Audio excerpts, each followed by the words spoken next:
Hi everyone, I'm Elizabeth from Salty Crossing Soapery, and today we are jumping right into the pour of my Honu Happiness bars. I forgot to press record for the first part, so we're starting with the batter already mixed to emulsion. I hand whisked in the fragrance and split the batch into 3 colors.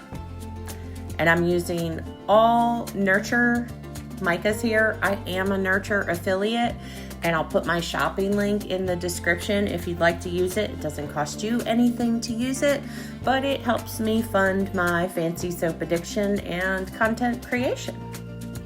This pretty teal is Siren Song, and then I also have Blue Vibrance and Klein Blue. In retrospect, I wish I would have taken the trace for this batch a tiny bit further. I feel like the colors blended more than I wanted them to in the pour, and having a thicker trace would have helped prevent this. The recipe that I'm using is my tallow formula, and I've only poured a few fancy soaps with it, so I'm still kind of getting used to the feel of how quickly it moves. The in the pot technique that we're going to do today is great for beginners. It's also really good for cavity mold pours where you can't really do a hanger swirl. You simply add all of your colors to a single pot, give it a really gentle swirl, like way less than you probably think you need, and pour it into your mold. That's it. Now we'll jump forward about 10 minutes to when the soap is actually thick enough for me to do some texture on the top of the bars. You'll see I had a tiny bit of extra batter, so I've put that in those purple rectangle molds on the left, and I will use those bars as bonus bars to add to my orders because everyone loves a good freebie in their soap order, right?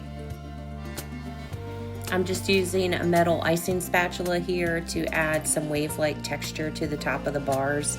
And then the fun part, my sparkly little soap dough turtles.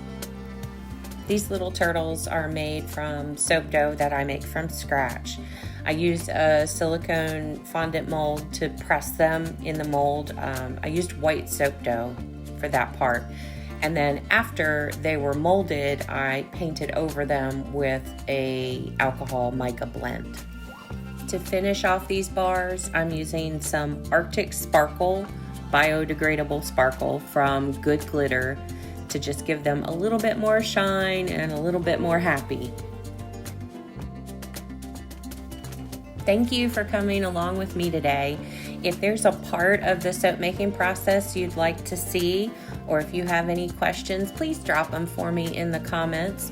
And you can also click that little sailboat link in your left-hand corner to subscribe so you never miss any content from Salty Crossing Soapery. I hope you have time to create something truly magical today. Happy soaping.